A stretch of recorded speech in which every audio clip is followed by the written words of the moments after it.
তোমার বাড়িতে কখন যে কে কীভাবে কোন রূপে চলে আসবে সেটা তুমি একদমই বুঝতে পারবে না। তো দিনটা ছিল নভেম্বর মাসের 17 তারিখ, সেই দিন ছিল কার্তিক পুজো। তো যেহেতু এটা আমাদের বিয়ের পর প্রথম কার্তিক পুজো, তাই বরের সমস্ত বন্ধুরা মিলে আমার বাড়ির সামনে একটা কার্তিক ফেলে দিয়ে গেছে। রাত তখন 10:30টার মতো বাজবে। আমরা খাওয়া দাওয়া করিনি তখনও পর্যন্ত, মানে আমি তো জানতাম যে কার্তিক বাবা আসবে, তাই আমি উপোস দিয়েছিলাম কার্তিক বাবাকে ঢুকিয়ে তারপরেই খেতে বসবো বলে। কিন্তু ওর খাওয়া হয়ে গিয়েছিল, তাই ও কিন্তু কার্তিক বাবাকে ধরেনি, আমি একাই ধরে নিয়ে যাচ্ছিলাম। তো এইটা হচ্ছে কার্তিক পুজোর আগের দিন রাত্রের ভিডিও। কার্তিক পুজোর আগের দিন রাত্রেই তো সকলের বাড়িতে কার্তিক বাবা যায়। বেসিক্যালি যাদের বিয়ের প্রথম বছর হয়েছে তাদের বাড়িতে তো যাই যায়।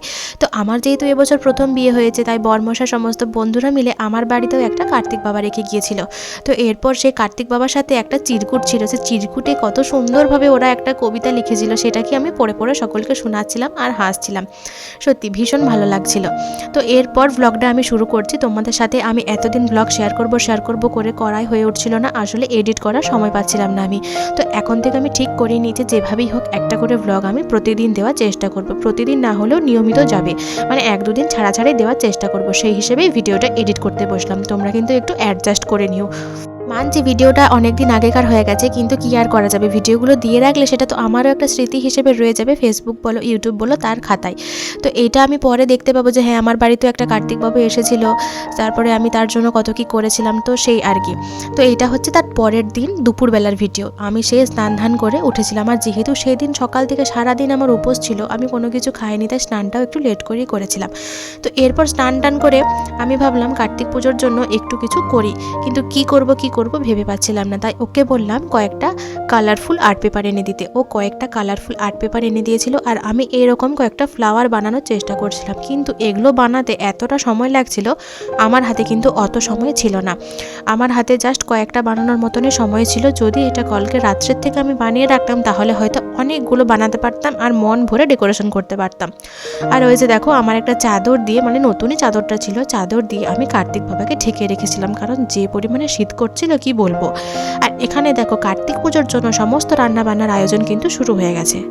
যেহেতু এটা আমার বিয়ের পর প্রথম কার্তিক পুজো, তাই সকলেরই ইচ্ছে ছিল একটু ভালোভাবে করার। সেই কারণেই দেখো কার্তিক পুজোর জোগাড় যন্ত্র আয়োজন সব শুরু হয়ে গেছে। আর এই ঘরে রয়েছে দশকর্মা সমস্ত জিনিসপত্র। আর এখানে কার্তিক বাবা যেখানটায় বসবে সেখানটাকে আমি সুন্দরভাবে সাজিয়ে গুছিয়ে রাখার চেষ্টা করছিলাম। আর এই যে দেখো কার্তিকের মামা বাড়ি, মানে আমার বাপের বাড়ি থেকে কিন্তু কার্তিক পুজোর সাজসজ্জা সমস্ত কিছু এসে গেছে। আর আমার মেজো জেঠিমা সেগুলোকে সমস্ত কিছুকে সুন্দরভাবে গুছিয়ে বাগিয়ে দিচ্ছে, যাতে ব্রাহ্মণ মহাশয় এলে তাদের কোনো অসুবিধে না হয়। পুরোহিত মশাই এলে যেন সমস্তটাই হাতের কাছে পেয়ে যায়, সেই কারণে। আর এই যে দেখো এই আলপনাটা কিন্তু আমি আর আমার ননদ মিলে দিয়েছিলাম।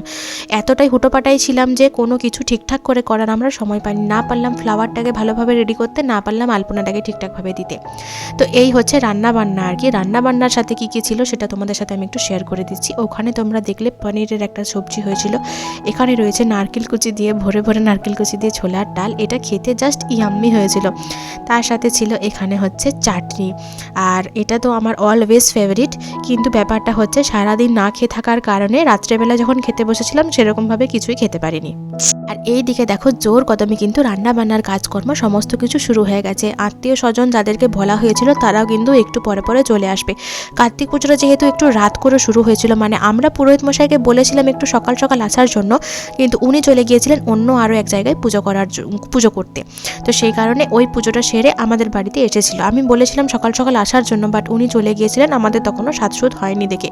তো এখানে দেখো আমার শাশুড়িমা লুচি বেলতে ব্যস্ত, আর আমার ওখানে জেঠি শাশুড়িমা ফল টল কাটাকাটি করছে। আর এই দেখো আমি জাস্ট কয়েকটাই মাত্র ফুল বানিয়েছিলাম, সেগুলোকেই আমি একটু ডেকোরেশন করলাম আর কি। আর কেমন লাগছে তোমরা কিন্তু অবশ্যই জানিও। খুব হালকা অথচ সিম্পল, দারুণ লাগছিল আমার ডিজাইনটা। আর আলপনাটাও কিন্তু এতক্ষণে বেশ ভালোই ফুটেছে, বেশ সুন্দর দেখতে লাগছিল। তো সমস্ত কিছু ডেকোরেশন করার পরে আমি কিন্তু এখানে রেডি হয়ে যাচ্ছি কার্তিক পুজোর জন্য। আর এই শাড়িটা যেহেতু বাপের বাড়ি থেকে এসেছে, তো সেই কারণে এটাকেই পরলাম, না হলে অন্য একটা শাড়ি আমি পরতাম। আর আমার যেহেতু বাটি প্রিন্টের শাড়ির ভীষণ শখ ছিল, তাই মাকে বলেছিলাম একটা বাটি প্রিন্টেরই শাড়ি নিয়ে আসবে। আর এখানে দেখো আমি কিন্তু হালকা পাতলা করে রেডি হয়ে যাচ্ছি। মেকআপ কিন্তু সেরকমভাবে করিনি, আর কী যে ভয়েসে বলছিলাম আমার অতটা ঠিক মনেও নেই, আর ভয়েসটা দিচ্ছি না। তোমরা এইভাবেই ভিডিওটা দেখতে থাকো। এখানে দেখো আমি রেডি হচ্ছিলাম, আর আমার সাথে সাথে আরও কতজন ছিল আমার রুমের মধ্যে, আর এই ভিডিওটা ধরে দিয়েছিল আমাকে আমার বান্ধবী। তো এই দেখো এখানে কিন্তু ডেকোরেশন প্রায় কমপ্লিট হয়ে গেছে, আর পুজোর যে সমস্ত সাজসুজ সেগুলোও কিন্তু প্রায় শেষের মুখে। মানে সমস্ত কিছুই প্রায় আমাদের জোগাড়যন্ত্র করা হয়ে গেছে, শুধুমাত্র পুরোহিত মশাই আসবেন আর পুজোতে বসলেই হয়ে যাবে। এখানে সমস্ত কিছু রেডি করে দিয়েছেন আমার শাশুড়ি মায়েরা এবং আমার মেজো জেঠিমা মিলে। তো তারপরে চলো তোমাদেরকে একটু রান্নাবান্নার দিকে নিয়ে যাই। এখানে দেখো লুচি ভাজা হচ্ছে, যারা যারা গেস্ট আসবে আজকের জন্য তাদের জন্য আজকে হবে লুচি তরকারি। আর কি হয়েছে সেগুলো তো তোমাদের সাথে আমি একটু আগেই শেয়ার করলাম। আর এখানে দেখো গরম গরম লুচি ভাজা হচ্ছে। তো এগুলো যখন দেখছিলাম তখন কিন্তু সত্যি কথা বলতে একটুও আমার খেতে ইচ্ছে করেনি। জানি না কেন অন্য সময় একটুখানি মানে কয়েক ঘন্টা না খেয়ে থাকলেও আমার যেন কেমন জানি না খিদে পেয়ে যেত, কিন্তু আজকে দেখো সেই সকাল থেকে আমি কোনো কিছু না খেয়ে এখনও অবধি এত যে অ্যাক্টিভ ছিলাম, সকলে আমাকে দেখে বলছে তুমি নিশ্চয়ই লুকিয়ে লুকিয়ে কিছু খেয়ে ফেলেছো, নইলে এত অ্যাক্টিভ আছো তুমি কিভাবে। আমার বাবা পর্যন্ত আমায় বলেছে যে তুই এত অ্যাক্টিভ কি করে আছিস। আর সত্যি বলছি আমি নিজেও জানি না যে আমি কিভাবে এত অ্যাক্টিভ ছিলাম, সবই হচ্ছে ভগবানের কৃপা, ভগবানের মহিমা না থাকলে কোনো কিছুই সম্ভব হতো না। তো বলতে বলতে দেখো আমাদের পুরোহিত মশাই কিন্তু চলে এসেছেন, তখন বাজছে মোটামুটি 9:30 থেকে 10টার মতো। হ্যাঁ 10টায় বেজে গিয়েছিল পুরোহিত মশাইয়ের আস্তে আস্তে, কারণ কার্তিক পুজোর ব্যাপার, আর উনি গিয়েছিলেন আরও এক জায়গায় পুজো করতে, সেখানে পুজোটা সেরে এসে উনি আমার কাছে এসেছিলেন, তাহলে তো একটু লেট হবেই। কিন্তু সত্যি কথা বলতে আমার এতটুকু খিদে পায়নি, শুধুমাত্র একটু বিরক্ত লাগছিল যে পুজোটা তাড়াতাড়ি হয়ে যেতে পারতো, কারণ এত মানুষ এসেছিল গেস্টরা, তারা পুজো দেখবে বলে, কিন্তু তারা পুজো না দেখেই শুধুমাত্র খাওয়া দাওয়া করেই চলে গিয়েছিল, কারণ তারা দূর দূরান্ত থেকে আসছে সবাই। তো এরপর তারা যদি রাত্রেবেলা কার্তিক পুজো দেখে বাড়িছে তাহলে তো তাদের লেট হয়ে যাবে, তাই না? তাই সকলের ইচ্ছে ছিল পুজো টুজো দেখে যাওয়ার, কিন্তু তারা যেতে পারেনি। তো এখানে পুরোহিত মশাই এসে পড়েছেন, আর তার যা সমস্ত কাজকর্ম করার আছে সেগুলো তিনি শুরু করে দিয়েছেন। তো এখানে সমস্ত কিছু সাজসদগুলো করছেন তিনি, আর আমি কিন্তু এখানে দাঁড়িয়ে দাঁড়িয়ে ভিডিও করে যাচ্ছি। এরপর কিন্তু আমরাও পুজোয় বসে যাব, মানে আমি আর আমার বরমশাই মিলে পুজোয় বসে যাব। আর উনি আমাদেরকে বলছিলেন যে হাতের কাছে এগুলো একটু এগিয়ে দেওয়ার জন্য। আমরা যদিও সমস্ত কিছু রেডি করেই রেখেছিলাম, তাই উনি দেখো আসা মাত্রই সমস্ত কিছু রেডি সেডি পেয়ে পুজোয় বসে গেছেন।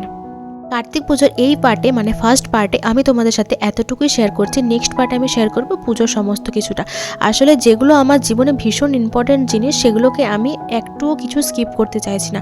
ছোট থেকে ছোটোখাটো সমস্ত ভিডিওকেই আমি এখানে অ্যাড করে রেখেছি, যাতে পরে আমি এগুলোকে সব দেখতে পাই, কারণ দিন চলে যাবে বছর চলে যাবে কিন্তু আমার স্মৃতি যেন আমার ফোন থেকে হারিয়ে না যায়, সেই সমস্ত কিছু ভেবেই ছোটো থেকে ছোটোতম যত কিছু ভিডিও আমার ফোনে ছিল সমস্ত কিছুকে আমি এখানে রেখে দিলাম আর অ্যাটাচ করে দিলাম তোমাদের সাথে, একটুও কাটছাট আমি করিনি।